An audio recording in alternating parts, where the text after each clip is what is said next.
everyone. Thanks for joining us here today on the Armed with Reason podcast, brought to you by GVpedia.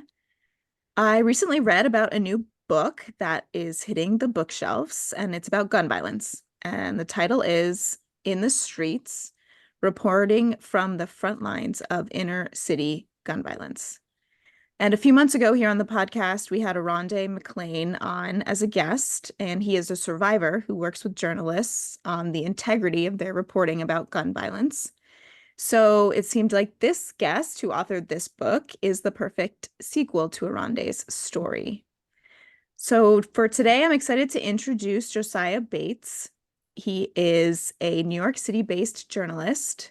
He covers criminal justice issues like policing, gun violence, and crime legislation. And he most recently worked as an enterprise reporter for The Grio. And before that, he spent 3 years at Time magazine as a reporter and a staff writer. And his book, In the Streets, will be coming out on May 28th. So, Josiah, first, thank you so much for joining us here today. We really appreciate you taking the time to chat with us. And just to get us started, do you mind telling us a little bit about your book and what you hope readers might take away from it? Yeah, and first, thank you so much for having me. So the book is really an extension of my coverage of criminal justice issues as a journalist. I was at when I was at Time Magazine. It was during 2020 when gun violence really surged and it was bubbling a little bit before the summer, but obviously, after George Floyd was killed, it really increased.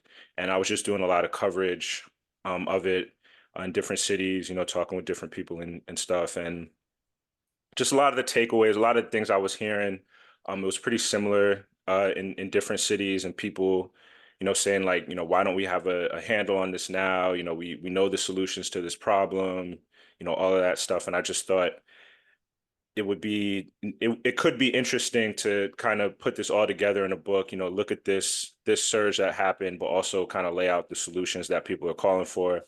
And the book is really told from the perspective of community members, community leaders, people on the ground doing the work. So that's a little bit about the book. And the big takeaway I want, I mean, there's a lot of takeaways, but the main one I would say is gun violence is driven, especially, inner city gun violence, community gun violence, whatever you want to call it. It's driven by a lot of factors. So it's going to take a lot of factors to address it.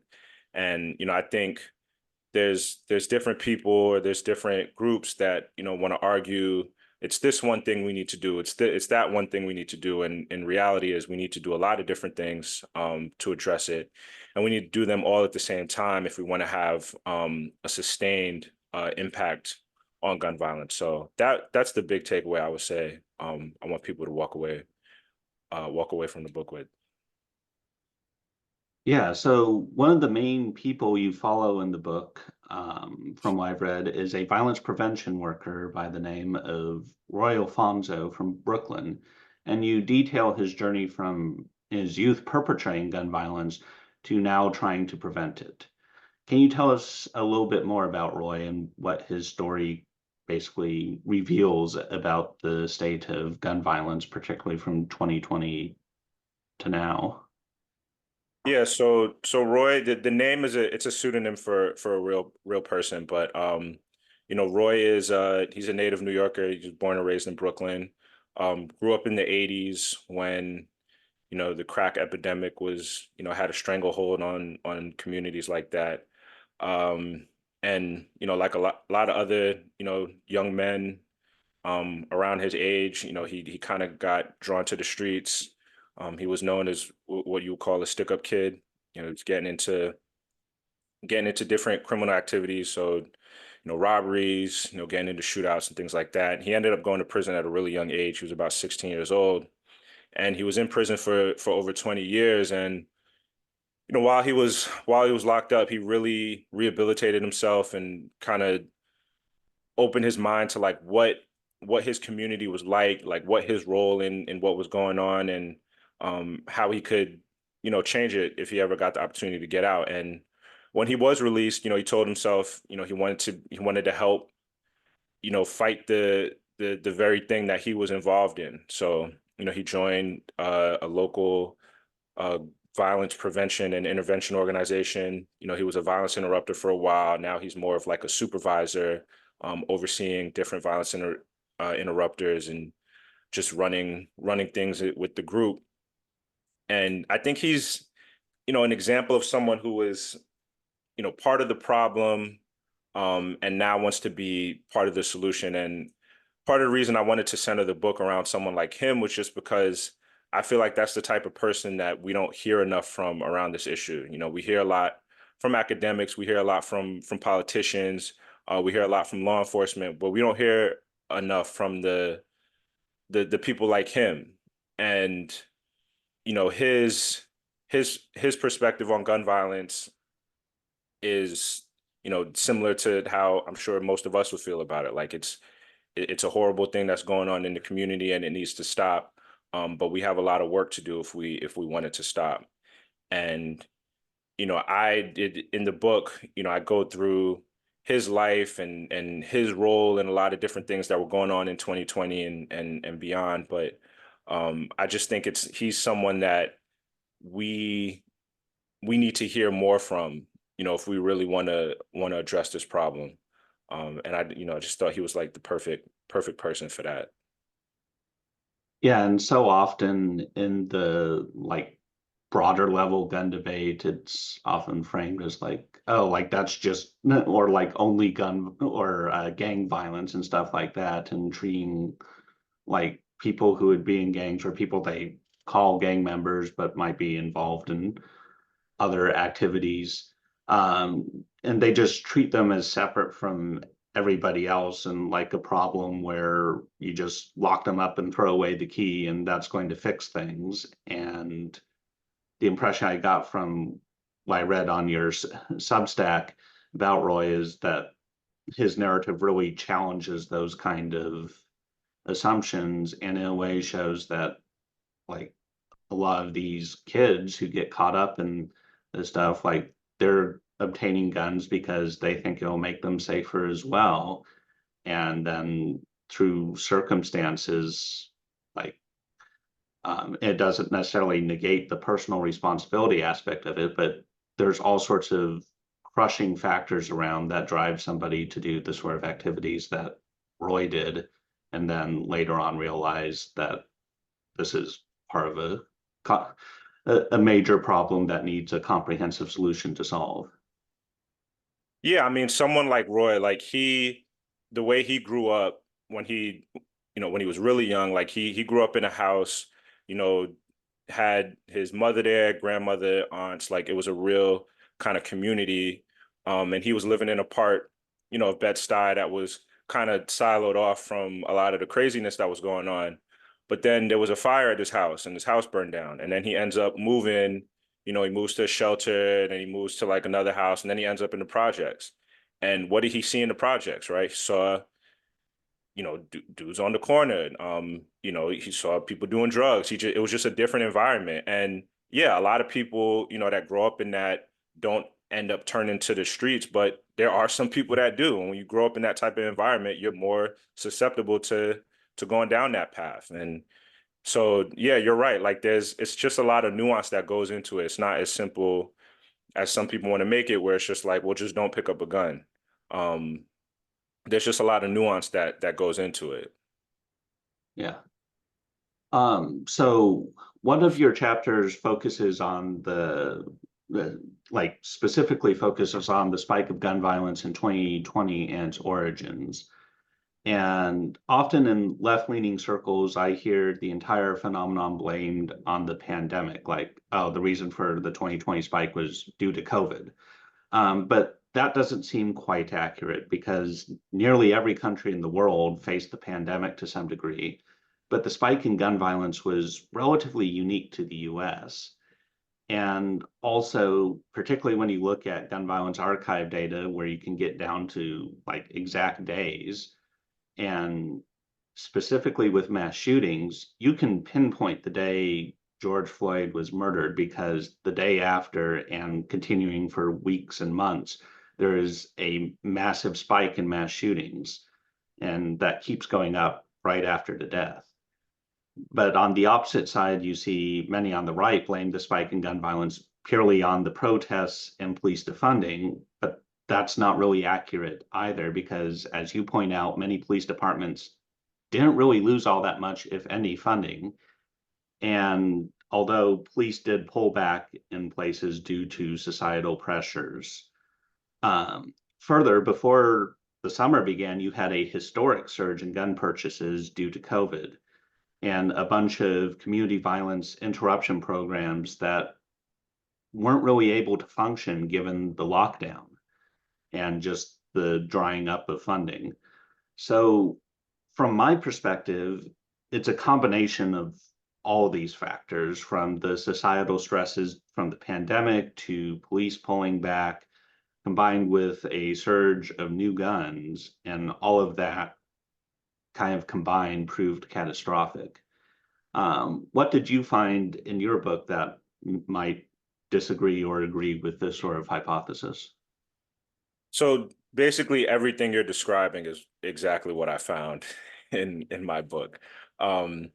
It's like, and it's like I said at the beginning, like there isn't one factor that drives gun violence. So, we can break it down a little bit more. So yes, COVID wasn't the main factor, right? It wasn't just COVID happened and then gun violence went up. That's not true, but it was a factor. And I can remember, this is before anything having to do with the book, before George Floyd, like talking mid to late April 2020, like early May 2020, when I was, just covering this topic, talking with people in different cities. I remember talking with some, community workers in Chicago, and they're all saying like, we can't go do our work now because of these lockdowns. Like we're not able to talk with people out on the streets. And police departments in a lot of major cities, a lot of their mandates were, if you don't absolutely have to interact with someone, don't, like, stay away from people and things like that. So COVID did put a halt to a lot of things that were going on in the ground. But it wasn't the main factor. The same with the protesting and, the defund the police movement. Like, no, and I hope people at this point realize this. No police department was defunded in a meaningful way. I think, the NYPD took, I think, $1 billion from their $6 billion budget. But then if you look at the budget now, it's like more than it was then. I think the LAPD took some funds from their department, but I'm talking like no department was stripped of their funding. Now, police departments, if you talk with, different law enforcement leaders and you talk with people in communities, like, yes, the police did take a step back. As I'm sure you guys might be aware of this kind of term in criminal justice circles, the Ferguson effect, where a high profile or controversial police killing happens, police pull back, and violent crime goes up. Some people push back on the theory, but what appears to have happened in 2020 is because of George Floyd, and because that was such a big moment, that effect took place everywhere almost.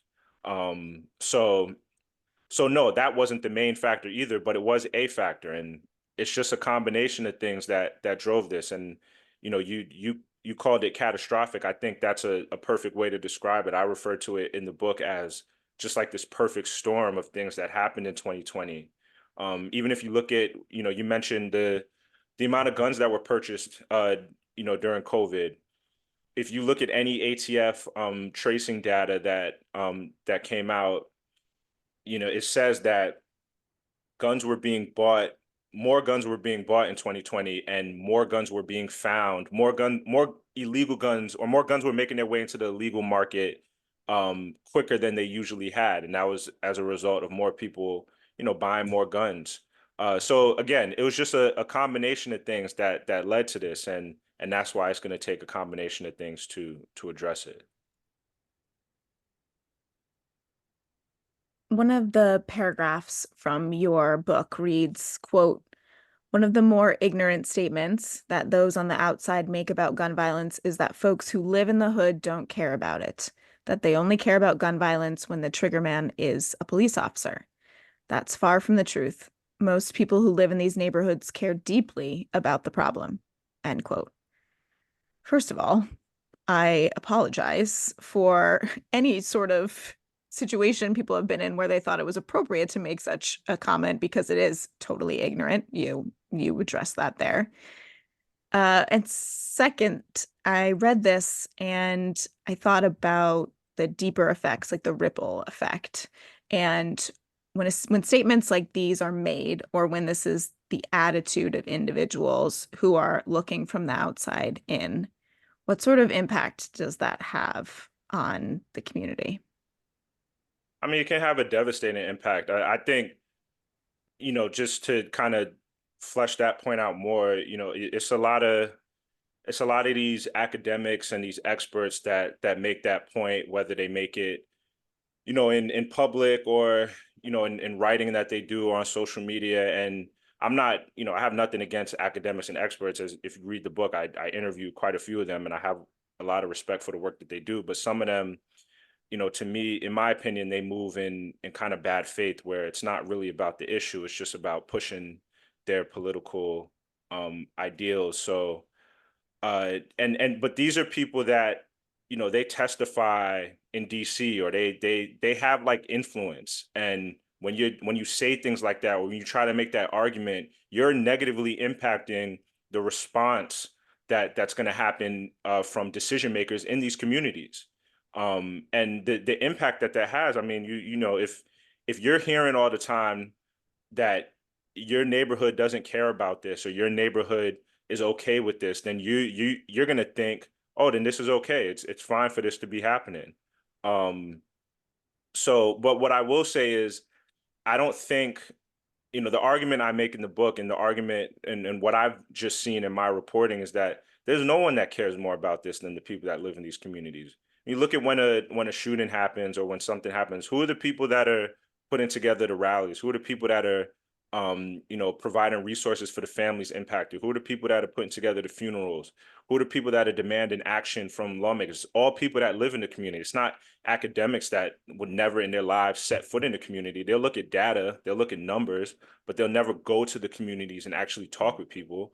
So it can have a negative impact, but I don't think people, the stakeholders in the neighborhoods, let that influence how they operate. I think they know, like, we have to care about this. We have to be the ones to do something about it, and that's the action that you see.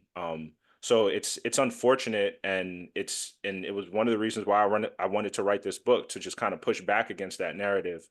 But I think most people in the communities know, like, that type of stuff is, we can ignore that, and let's focus on what's happening in our neighborhoods. Yeah, I think you can look at it in two different ways. The first being, oh, they don't care, right? They just accept it for how it is, which is nuts to me. But the second, and something that we see all the time, not only in gun violence, but in lots of other social justice issues, is they care about it, and they're screaming from the rooftops, and either nobody's listening, or they're not given the platform to have access for people to listen. So that is just terribly short-sighted. And you're right, these are subject matter experts who take the stand, and they testify, and they give speeches, and they have the podium, and they wear fancy suits. And so it makes them more credible and more believable. And it's just unfortunate, because that sort of assumption is what limits resources to communities that need it the most. So that's my soapbox. Sorry. Yeah, and just to kind of hop on that and expand, like, in a way, it's almost the opposite of, like, oh, the community only cares if it's police that pulls the trigger. It's like, when you look at all these instances, it's the national media that only cares when it's a police officer who pulls the trigger, or in the case of, like, gun violence, like, it's only the high profile mass shootings. It's not just like mass shootings, it has to be high profile enough now for, like, the media to care. And then you have people like, well, why do, like, gun violence prevention advocates only care about the mass shootings, or why do community justice advocates only care when it's the police. It's like, well, no, we've been talking about these issues. We have a whole list of things that have happened that need to be reformed that we're consistently talking about. It's just that a lot of the more high profile media and experts or experts as you call them, they only talk about when these situations happen. And it's like, oh, we're only caring when this, and then kind of projecting that onto the communities that are like, where have you been for the past 2 decades when we've been talking about these issues? And I would also imagine on top of that, that it gets exhausting after a while, particularly in communities where you have shootings in the neighborhood like every week or every day, where it's this constant drumbeat of trauma that, like, if you've been ignored for 10, 20 years, I would imagine that just creates a massive psychological toll to where it's like, well, I can't control any of this. I can only control like my own life, and kind of a disengagement from the important work, but an understandable disengagement. So kind of curious about your thoughts on our two soapboxes there. No, I think the point you made about the media is a really good one. And that's something, I've dealt with as someone who works in the media, covering gun violence, especially on a national scale. It's difficult. It's hard to get newsrooms to care about it. You're right. It takes, a high profile or a high fatality mass shooting, because, when you think about the high profile mass shootings, obviously those need to be addressed. Those are important as well. Like, nobody's going to say we have to, we shouldn't care about those. But mass shootings happen all the time in the hood, in poor neighborhoods. um it's just they usually don't have the same body count as, a Uvalde, or the high school in Florida, or whichever. And those happen in places that it's supposed to be safe, right? Like, when you read about 20 people shot over the weekend in Chicago, and you go to you read the article, and then you see specifically where it happened. It's like, oh, well, yeah, it's the south side of Chicago. It's like it's near O Block. Like, yeah, that's typical. But if you read about a mass shooting that happens at a school where, like, gun violence doesn't happen at all, it's a different reaction. And that's, the media. You can put some of that on the media as, um, yeah, I do think there's just this level of complacency where, and you can see some of that complacency in the community as well, as you just said. Like, if people are like, there's nothing I can do about this. I just got to worry about myself and protect myself. Um, so it's just this cycle that we've had.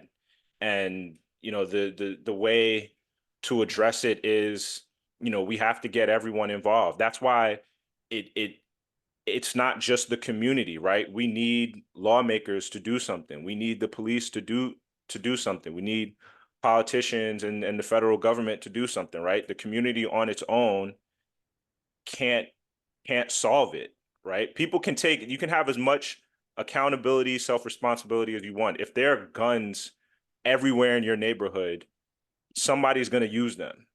So it just takes a lot of different things, a lot of different aspects to deal with the problem. Yeah, and that kind of brings up one of the like misconceptions from a lot of people on like all sides of this discussion, where like you'll have people who focus only on the high level gun laws, such as like permit to purchase. And like at GVpedia, we're massive proponents of permit to purchase. Like, and if there's any one gun law that's going to like have the largest impact on gun violence overall, it's probably permit to purchase. But that's not sufficient. And you have advocates who point to community violence interruption programs that directly do outreach to at-risk people. And like those are critical to reducing gun violence when implemented properly, but they're not sufficient, because with those, like, if you still have a massive flood of guns into a community, people are going to pick them up. And yet, if you don't have like the community violence interruption, but just the top level laws stops. You're still going to have a continuation of destructive patterns of behavior. So it requires all of that. It also requires economic solutions, education solutions, and really, as you've been talking about, and we at GVpedia also advocate for, like a comprehensive approach to reducing gun violence. And if pieces of that tapestry aren't in place, the problem's going to still continue. And it has to be all of it now, not just segments of it, we feel. And so one of the things we do at GVPD, in addition to this, is looking at the myths and tropes produced by the gun lobby and its allies. And one of those is that gun homicides are overwhelmingly gang related and resulting from fights over drugs. And they conveniently don't provide a definition for gangs. So they typically look at any shooting that appears in an inner city and say, like, oh, that's clearly gang. And while the nationwide stats indicate that this is false at a national level, because approximately 10 to 20% of gun homicides are gang related, according to the best data we have, even in communities where gang violence is more heavily concentrated, isn't the story substantially more complicated than rival gangs engaged in turf battles over drugs? Aren't many of the people labeled as gang members often people who buy guns to protect themselves and then get caught up in personal vendettas and arguments that tend to spiral out of control? Yeah, so it's definitely more complicated than just gang rivalries. That's the perception. If it's just gangs running around these neighborhoods, just getting into shootouts, and that's just not the truth. It can honestly be, everyday conflicts that turn violent, and someone, pulls out a gun because they have one on them.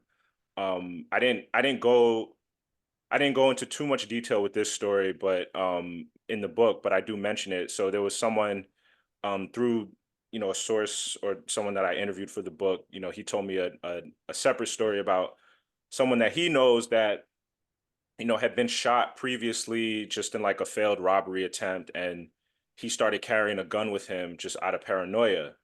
And there was one time where he was driving, he went to the gas station, and he felt like this car was following him. He goes into the gas station store, and like the two guys get out of the car and follow him into the store. And he thinks, these are the guys that tried to rob him before. So he pulls out his gun and starts shooting at them. They get away, but it can be things like that. It can be an argument, it could just be an argument that's going on outside, and somebody has a gun and they just pull it out. So gang violence is a part of it, but a lot of times it is just those everyday conflicts that get violent because people have guns, and that goes back to the easy access of guns. And a lot of times, in these kind of neighborhoods, these guns aren't legal. These people aren't buying them. Going to a gun store and buying them. They're getting them on the street. So that's why addressing the illegal flow of guns into these communities is also important. But yeah, just the idea that it's just gang violence and it's just a whole bunch of warring gangs in all these neighborhoods, that's not accurate. And it's unfortunate because it feels like a lot of the gun violence, a lot of the discussion around gun violence is just like knocking down some of these myths and tropes. It's like we can't even get to the solutions because you have to argue. It's like, well, that's not true. That's not true. That's not true. And by the time you can even get to the solutions, you just spend the whole debate discussion discussing like what's a myth and what's not. So that's just another unfortunate part of this issue. Yeah, the gang conversation for me in an empathetic way always leads to, well, in gangs are made up of individual humans, right? Like someone's brother, someone's son, someone's husband, like why do we not care how they ended up in a situation that made them feel like joining a gang was the best opportunity they had to survive, right? So obviously that's a whole nother book that could be written, but it is sad to me how how easily people just brush that off. We actually see that search. It's interesting if you care anything about analytics when it comes to our website. That's consistently the most popular myth search we see is related to gun violence and gangs. So it means that people are going on the internet, on Google, and asking questions, and it's bringing us to our page. But there's a reason they're thinking that, right? There's a bias that's coming out in order for them to formulate that question in their mind, type it on the computer, and for them to end up on our page. And it spikes right after mass shootings as well. So it's often people encountering like, yeah, but what about gangs? In response to a shooting, it's just used as a political football. Yeah, And that's the bad faith kind of argument, right? Whether it's a mass shooting or whether it's a police shooting, you know, people say, well, what about black on black violence, or what about gang violence? It's like, well, you've never brought that up before. You've never actually cared about that. But there are plenty of ways that people are working to address that. You're just not paying attention to it because you don't actually care. You're just using it as a political tool to make a political argument. So yeah. Yeah, absolutely. So, can you tell us where our listeners can find your book?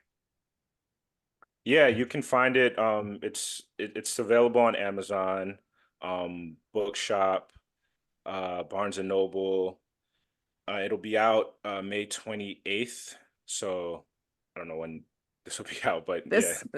This in theory will be out the day after your book launches. Okay, So good cool. Yeah. timing. So it's on Amazon, Bookshop, Barnes and Noble. You can go. I have a website, just josiahbates.com, where you can purchase it there. But yeah, so it's really, really looking forward to the reaction, the feedback.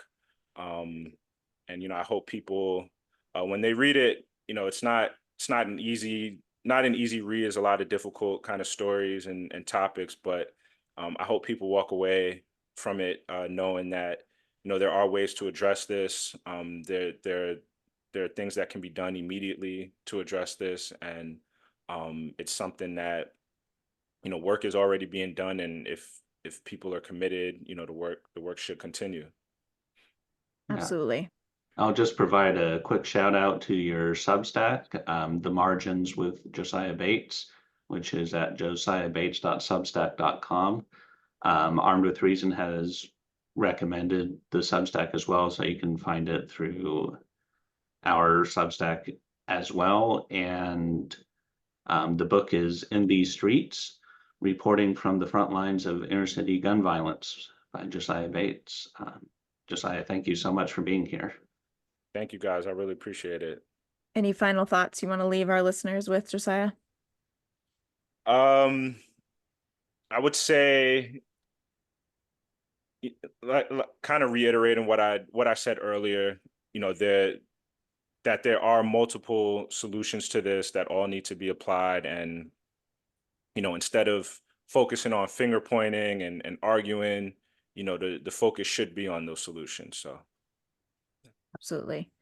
And we appreciate you not only being here today, but putting in the work to write such an important book, to tell the stories of people whose stories probably would not be heard another way, and to really remind us that these communities are made up of individuals that we absolutely have to care about. And sometimes that means we need to put money behind it and resources behind it, and that's just how it is. And the messages in your book will amplify the work, how much work needs to be done, but also the fact that there is progress being made by people every single day who are out there trying to make a difference and trying to save lives. So thank you so much for bringing attention to that. thank you.